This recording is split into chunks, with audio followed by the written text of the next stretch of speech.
Gel sana dünyamı, sevdamı verir, kalbimin en güzel yerini verir. Ebedi sevgimle sevim seni mən, bir ömür yanında olum sevgilim. Sen benim arzumsan, sen benim ümidimsen.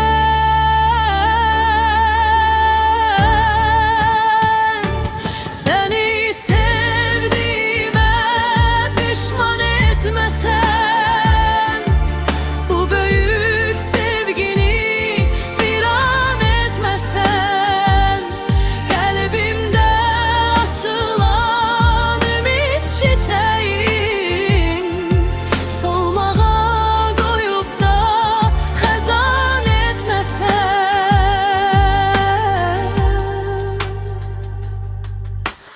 Çok sevip yaşadım senin eşkinle,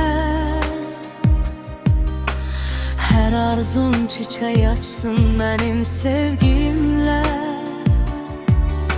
Seni ulduz ettim ben kalp evimde. Sen de beni çok sev ömrün yetince. Seni sevdiğime pişman etmesen,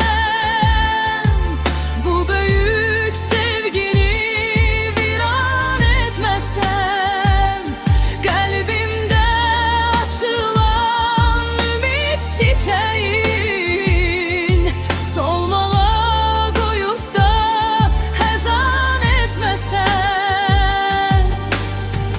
Yaz ətirli bahar kimi gəlmisən, kalbimden güzel izler salmışsan. Ben sana emanet könül vermişem, bu sevgi yolunda tek bırakmasın.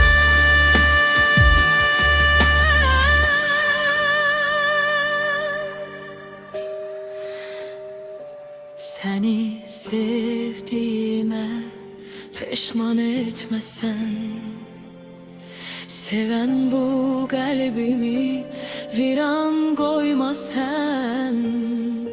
Bir ömür sevgimle yaşa.